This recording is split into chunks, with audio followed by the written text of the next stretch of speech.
Jake Morrison wiped the sweat from his forehead as he stared at the warning lights flashing across his ship's control panel. The Midnight Runner groaned and shuddered around him, its old engines struggling to keep them moving through space. He had pushed the ship too hard during the last job, and now it was falling apart. "Come on, old girl," Jake muttered, patting the console. "Just get us to Nexus Station." The ship's computer spoke in a flat voice. "Engine failure in 30 minutes. Hull breach detected in Cargo Bay 2. Life support at 60%. Jake cursed under his breath. Everything was going wrong. The cargo he was supposed to deliver had been stolen by pirates 3 days ago. The people who hired him wanted their money back, but Jake had already spent most of it on fuel and supplies. Now his ship was dying, and he had nowhere to run. Nexus Station appeared on his screen. A massive metal structure floating in the darkness. Between star systems, it was not a nice place. Pirates, smugglers, and criminals of all kinds came here to hide from the law. But it was neutral territory, which meant Jake would be safe from his enemies, at least for a while. The station's docking bay was crowded with ships of every size and shape. Jake guided the Midnight Runner to an empty spot and shut down the engines. Steam hissed from the vents as the old ship finally came to rest. Jake walked through the station's dirty corridors, past shops selling illegal weapons and stolen goods. Aliens of dozens of different species moved through the crowds. Some had scales, others had fur, and a few looked like walking trees. They all had one thing in common.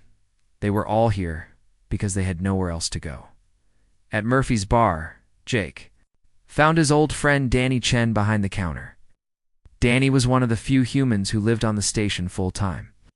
He made his living by buying and selling information. "Jake," Danny called out, "you look terrible. What happened?" "The usual," Jake said, sitting down on a stool. "Bad luck and worse choices." Danny poured him a drink. "How bad is it this time?" "Bad enough. I owe Vortex Industries 50,000 credits, and my ship is about to explode. I need to find work fast, or I'm finished." Danny looked around the bar, then leaned closer. "There might be something. You know about the big poker game tonight?"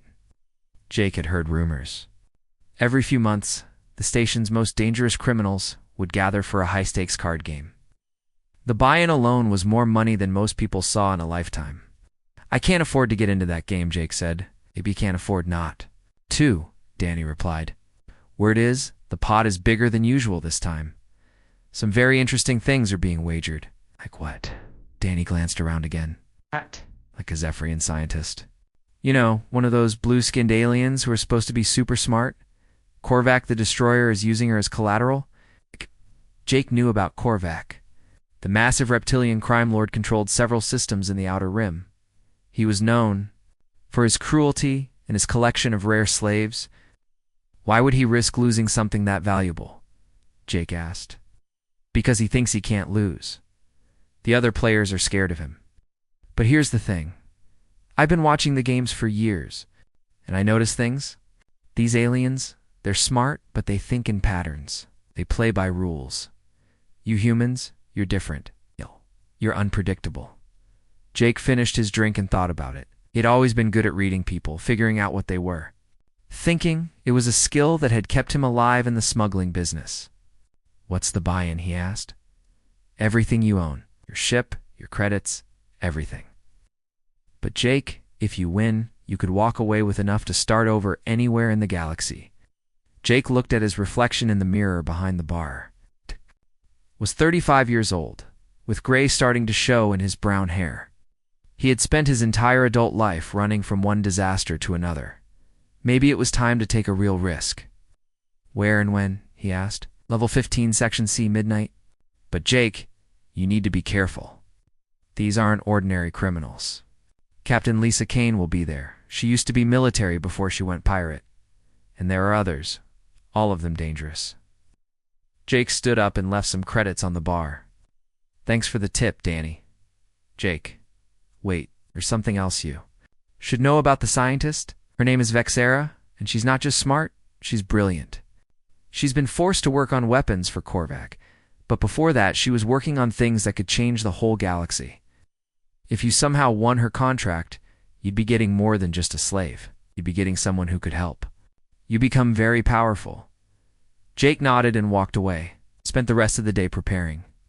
He cleaned his only good suit, counted his remaining credits, and tried to remember everything he knew about alien psychology. Different species thought in different ways, and if he was going to win, he needed to understand his opponents. As midnight approached, Jake made his way to level 15. The corridor was darker here, and he could hear the hum of illegal activity. Behind closed doors, he found Section C and knocked on an unmarked door. A small alien with green skin and 4 arms opened the door. "You here for the game?" it asked. "Jake Morrison," he said. "I'm here to play." The alien looked him up and down. "Human. Interesting. Haven't seen one of your kind in this game before? You have the buy-in?" Jake showed him the ownership papers for his ship and his credit account. It was everything he had in the universe. "Good enough," the alien said, stepping aside. "Welcome to the game, human. Try not to die." Jake walked into the room and saw his opponents for the first time. They were the most dangerous beings in the known galaxy, and in a few hours, he would be trying to take everything they owned. Jake stepped into the room and felt all eyes turned toward him. The space was dimly lit, with a large round table in the center. Expensive chairs surrounded it, and each seat was occupied by a different alien species. The air smelled of strange chemicals and fear. At the far end of the table sat Korvac the Destroyer. The massive reptilian creature was even bigger than Jake had imagined. His scales were dark green, and cybernetic implants covered half of his face. Red eyes stared at Jake with obvious contempt. Next to Korvac stood a blue-skinned female alien. With silver hair, this had to be Vexetta, the scientist. "So the human thinks he can play with the big boys," Korvac rumbled, his voice like grinding metal. "This should be amusing." To Jake's left sat Captain Lisa Kane. She was human like him, but that was where the similarity ended. Her left arm had been replaced with cybernetics, and scars covered the visible parts of her face. She had been a military officer once, but now she commanded a fleet of pirate ships. She looked at Jake with cold blue eyes. "Another human," she said. "Don't expect any help from me, Morrison. I'm here to win." The other players were equally intimidating. There was Grix, an insect-like creature with 4 arms and compound eyes. Beside him sat Nalavan, a tall alien with purple skin and tentacles instead of hair. Each of them controlled territory, ships, or criminal organizations worth millions. Of credits, the green-skinned alien who had let Jake in acted as the dealer. "Welcome, players, to tonight's game. The rules are simple. No limit poker, winner takes all. Everything you have wagered belongs to the last player standing." Jake took his seat and looked at his chips. They represented everything he owned in the universe. Around the table, the other stacks were much larger. Korvac's pile was enormous, representing not just credits but ships, planets, and people. "Let's begin," the dealer said, and started dealing cards. Jake picked up his first hand and kept his face blank. He had learned long ago that showing emotion was dangerous in his line of work. While the other players studied their cards, Jake studied them. Korvac was aggressive, just as Jake had expected. The crime lord bet heavily on every hand, trying to scare the other players into folding. But Jake noticed something interesting. When Korvac had a really good hand, he became very still. When he was bluffing, he moved his cybernetic fingers. Captain Kane was more careful. She calculated every bet, thinking through the odds like the military officer she used to be. But she had a tell too. When she was unsure about her hand, she tapped her cybernetic fingers against the table in a steady rhythm. The alien players were harder to read, but Jake watched them carefully. Grix clicked his mandibles when he was excited. Alavan's tentacles moved faster when she was nervous. Each player had patterns, habits they didn't even know they had. The first few hands were small, with players testing each other. Jake folded most of them, learning how his opponents played. He lost a few small bets, but that was part of his plan. He wanted them to think he was weak, scared, maybe not very smart. "The human plays like a scared child," Korvac laughed after. Jake folded another hand. "Perhaps he should go back to hauling cargo." Jake said nothing. He just watched and learned. As the night went on, Jake began to see the patterns more clearly. These aliens were incredibly intelligent, but they thought in logical ways. They calculated odds, analyzed probabilities, and made decisions based on mathematics. It made them predictable. Humans were different. Jake had grown up on the streets, learning to survive by reading people's emotions and intentions. He understood fear, greed, and pride in ways that pure logic could not capture. When a big hand came up, Jake was ready. Had a decent set of cards, not great but playable. Korvac bet heavily, trying to scare everyone away. Captain Kane studied her cards for a long time, then called the bet. The aliens followed their mathematical formulas and folded. Jake looked at his cards again, then at Korvac. The crime lord was sitting very still, which meant he probably had a good hand. But Jake had noticed something else. Korvac's breathing had changed slightly. It was a tiny detail, but it told Jake that the alien was not as confident as he appeared. "I'll raise," Jake said calmly, pushing more chips into the center. The table went quiet. Korvac's red eyes narrowed. "The human thinks he can bluff me." "I'm not bluffing," Jake said, which was true. He wasn't bluffing, but he wasn't playing the hand his cards suggested either. He was playing the player Captain Kane folded. Korvac studied Jake for a long moment, then called the bet. When the cards were revealed, Jake's moderate hand beat Korvac's bluff. The crime lord had been betting on nothing, hoping to scare everyone away. Lucky, Korvac growled, but Jake could see uncertainty in his eyes now. Vexthera had been watching the entire exchange with fascination. Jake caught her looking at him with what seemed like curiosity. During a break in the game, she approached him. "Your playing style is most unusual," she said in perfect English, though her accent was strange. "You do not follow optimal strategy." "Maybe that's why it works," Jake replied. "Yes," she said thoughtfully. "I am beginning to understand. You do not play the cards, you play the players. It is a form of intelligence we do not possess." Jake looked at her more closely. She was beautiful in an alien way, with large silver eyes and delicate features. But more than that, he could see the intelligence behind her eyes. This was someone who understood the universe in ways he could not imagine. "Why does Korvac keep you?" Jake asked quietly. "I create weapons for him, technologies that give him power over others. But I do not do this by choice." Her voice was sad. "I am property, to be bought and sold like any other object." Jake felt anger rise in his chest.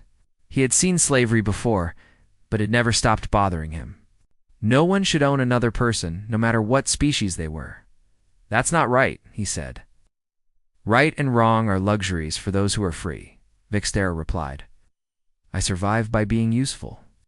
The game resumed, and Jake found himself playing differently. It was not just about winning money anymore. Now he had a reason to beat Korvac that went beyond his own survival. By dawn, 3 players had been eliminated. Only Jake, Korvac, and Captain Kane remained, and the real game was about to begin. The 3 remaining players sat around the table as the first light of dawn crept through the station's windows. Empty cups and food containers littered the room. Air was thick with tension and the smell of nervous sweat. Jake looked at his remaining chips. He had managed to stay in the game, but barely. Korvac still had the biggest pile, representing wealth beyond imagination. Captain Kane had a respectable stack, built through careful, calculated play. Jake's pile was the smallest, but he was still alive in the game? "Getting tired, human?" Korvac asked, his cybernetic eye glowing red in the dim light. "Maybe you should quit while you still have something left." "I'm just getting started," Jake replied, though he felt exhaustion pulling at his mind. He had been playing for 8 hours straight, reading every gesture and facial expression of his opponents. It was like being in a fight that never ended. Captain Kane stretched her cybernetic arm. "Enough talk. Let's finish this." The dealer began shuffling cards for what everyone knew would be the final hand. The remaining players had agreed that whoever won this hand would take everything. It was all or nothing now. Jake watched Korvac's face as the crime lord picked up his cards. The alien's expression did not change, but Jake noticed that his cybernetic fingers had stopped moving completely. That meant Korvac either had a very good hand or was preparing for a massive bluff. Captain Kane looked at her cards, and Jake saw her cybernetic fingers tap once against the table.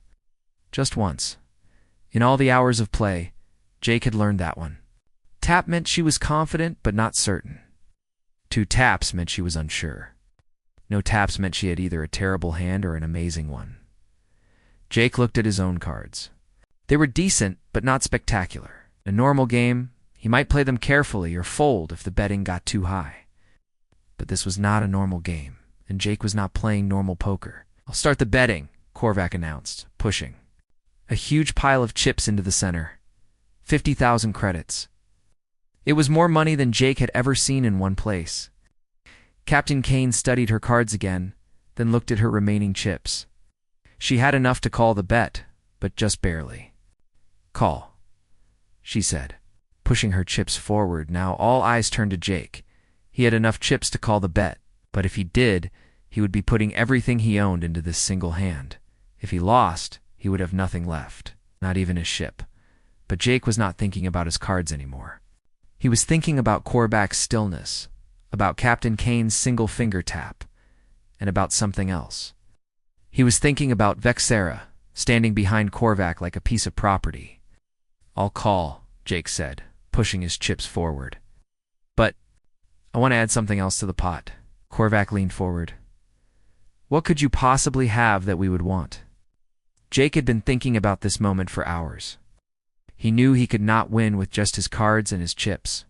He needed something else, something that would change the entire game. "Information," Jake said calmly, "about a secret human military base." The room went completely silent, even. The dealer stopped shuffling cards. "What kind of information, Captain?" Kane asked, her voice sharp with interest. Jake kept his face blank, showing no emotion. "The location of a research facility that the human government has been hiding. They've been developing new weapons there, technology that could change the balance of power in the galaxy." This was a complete lie. There was no secret base, no hidden technology. But Jake told the lie with such confidence that it sounded completely true. He had spent years as a smuggler, learning how to sell false stories to customs officers and pirates. This was just another performance. Korvac's red eyes blazed with greed. "You would betray your own species?" "My species never did anything for me," Jake said with fake bitterness. "I'm tired of being hunted by human authorities. Maybe it's time to even the score." Captain Kane was staring at him with fascination. "How do we know you're telling the truth?" "You don't," Jake admitted, "but think about it. What do I have to gain by lying? If I lose this hand, I lose everything anyway. The information is worthless to me if I'm dead or enslaved." Could see the greed working in their minds. Both Korvac and Captain Kane were criminals who had spent their lives fighting against human authorities. The idea of getting revenge appealed to them.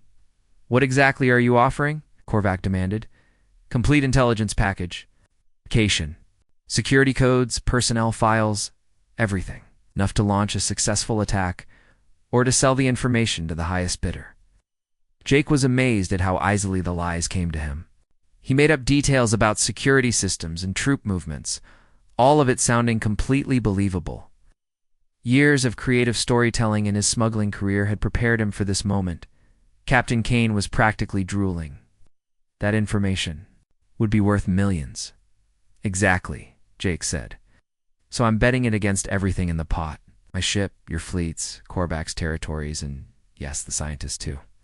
Korvac slammed his massive fist on the table. "You dare to include my property in your wager?"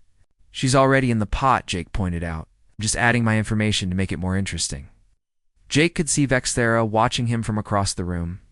There was something in her silver eyes that he had not seen before. It looked almost like hope.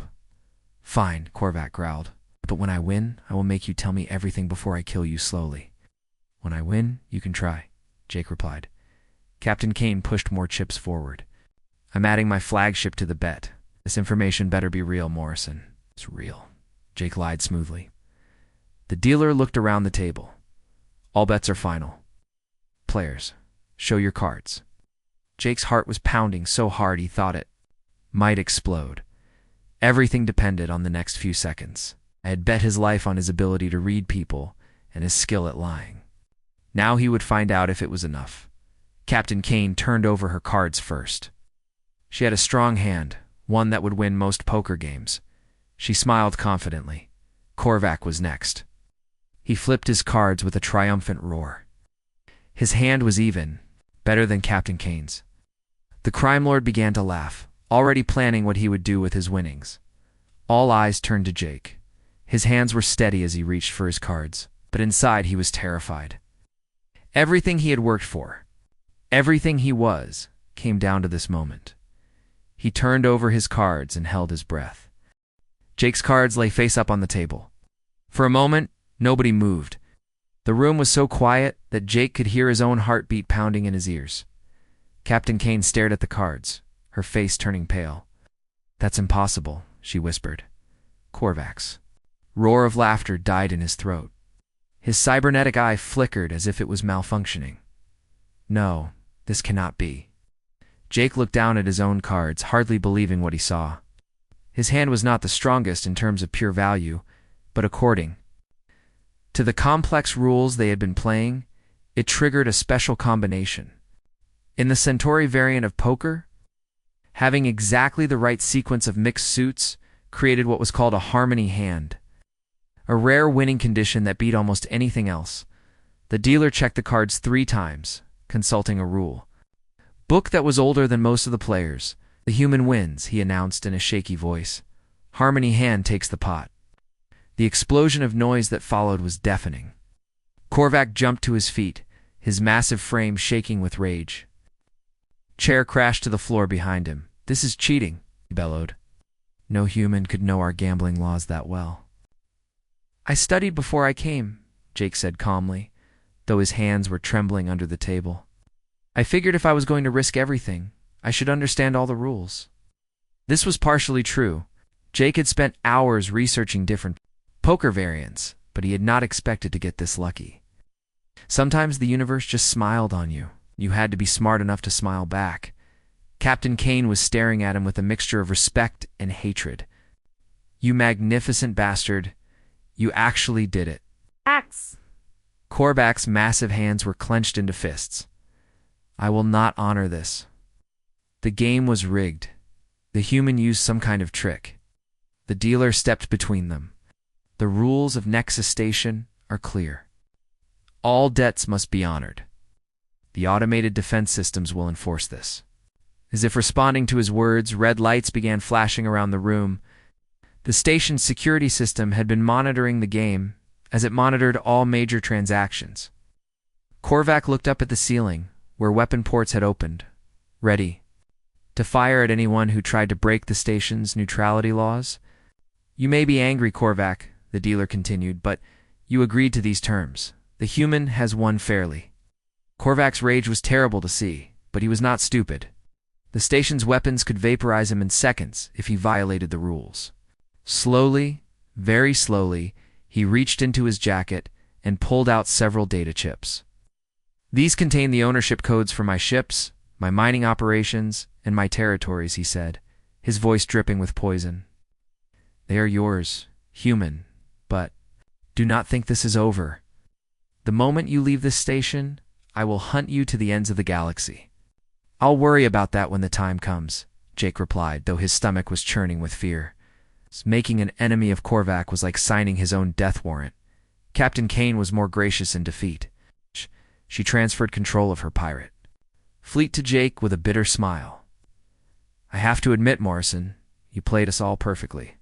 I thought I was the smartest person in the room." "You were smart," Jake said. "But sometimes being unpredictable beats being smart." The other players and spectators began to leave, unwilling to stay near Korvac's barely controlled fury. Soon, only Jake, Korvac, Vexithera, and the dealer remained in the room. Korvac pulled out one final data chip, this one different from the others. "This contains her ownership contract," he said, pointing at Vexithera. "She is yours now, human. Do you?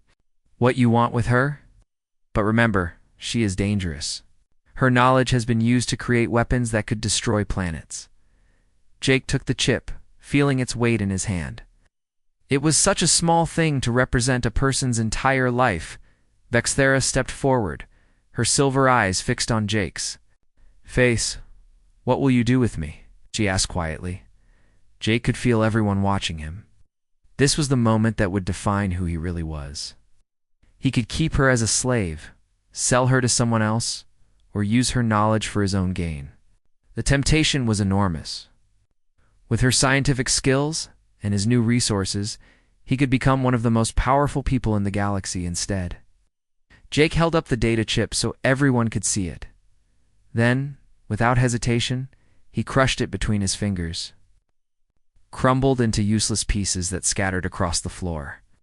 "I'm not doing anything with you," Jake said to Vexthera. "You're free." The silence that followed was complete. Korvac's mouth fell open in shock. Captain Kane shook her head in disbelief. Even the dealer stared at Jake as if he had lost his mind. "Free?" Vexthera whispered. "I do not understand." Ow. "Nobody should own another person," Jake explained. "Care what species you are or what planet you come from? Slavery is wrong." Korvac found his voice first. "You fool! Do you have any idea what you just threw away? She is worth more than everything else you won."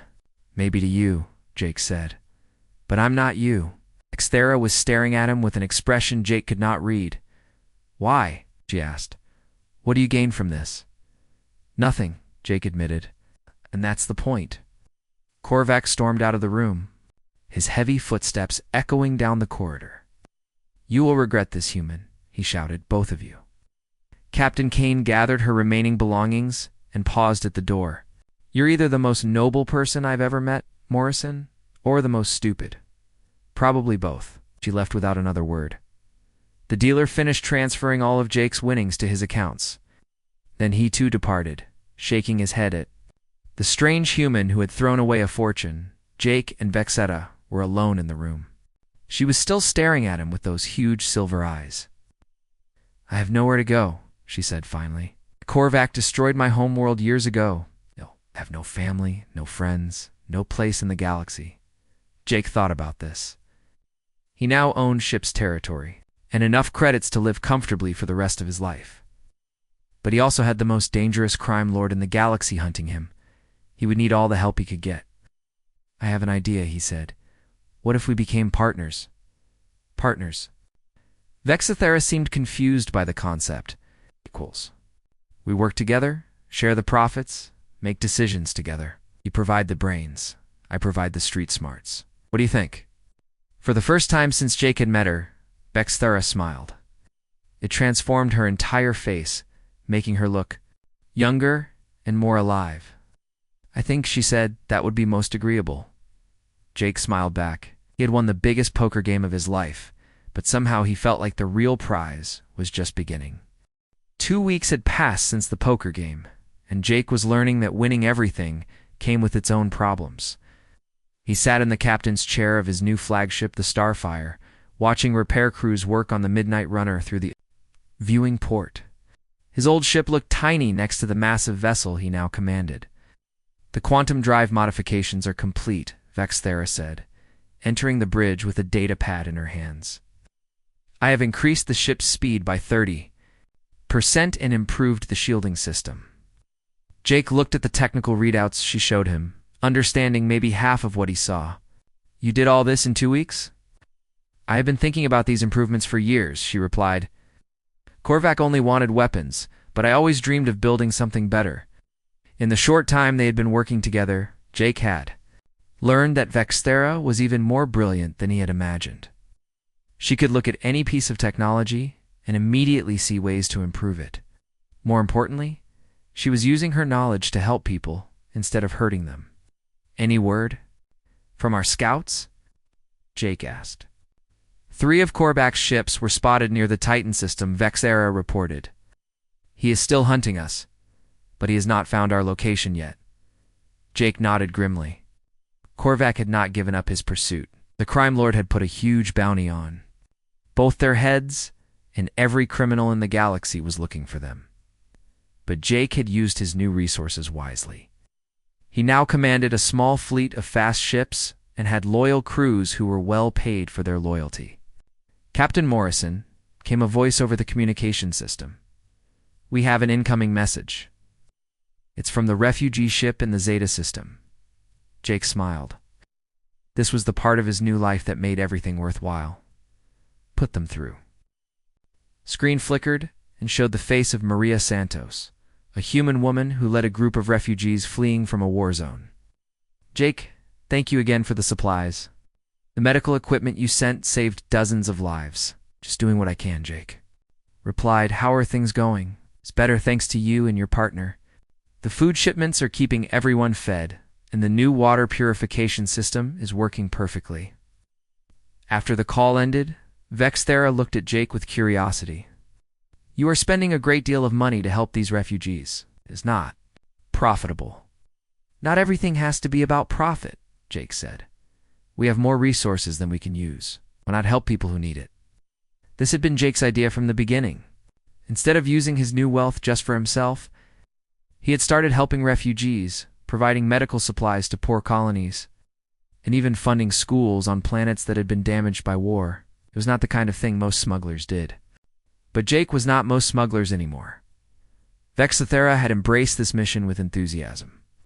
She designed new technologies that could help people survive in harsh environments, created communication systems that allowed isolated colonies to stay in contact, and developed medical devices that could treat diseases that had plagued certain species for generations. "There is something else," Vexthera said, her voice becoming serious. "I have been working on a project that I think you should see." She led Jake to the ship's laboratory, a room that had been transformed with equipment Jake could not begin to understand. In the center of the lab was a device about the size of a briefcase, covered with blinking lights and strange symbols. "What is it?" Jake asked. "Universal translator," Vexthera explained. "Not just for language, but for thought patterns. This can help different species understand each other in ways that have never been possible before." Jake stared at the device. "You mean it could help humans and aliens work together better?" "Exactly. Most conflicts between species happen because we think in fundamentally different ways. This device could bridge that gap. Imagine what the galaxy could accomplish if all species could truly understand each other." Jake felt a chill of excitement. This was bigger than anything he had imagined. "How does it work?"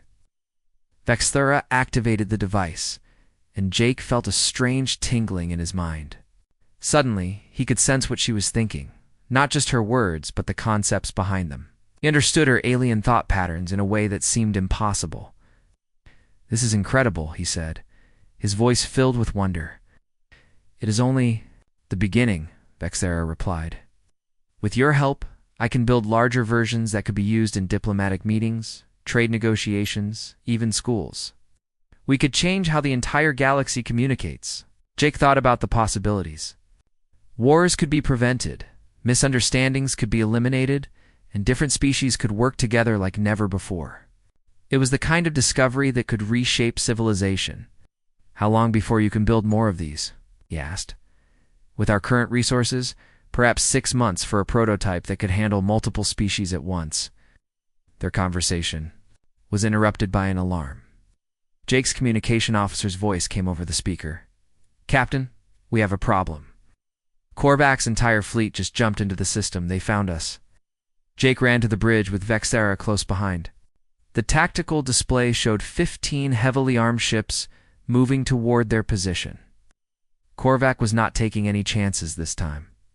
"All ships, prepare for combat," Jake ordered. "But remember, we're not trying to destroy them. We just need to escape." "Jake," Vexthera said quietly, "I have an idea. The universal translator device could be modified to disrupt their communication systems. If they cannot coordinate their attack, we might be able to slip away." "Do it," Jake said without hesitation. Vexthera worked quickly, her hands flying. Over the control panels, within minutes, she had connected the translator to the ship's communication array. "Ready," she announced. "Activate it," Jake ordered. The effect was immediate. Korvac's ships began moving erratically, clearly unable to communicate with each other.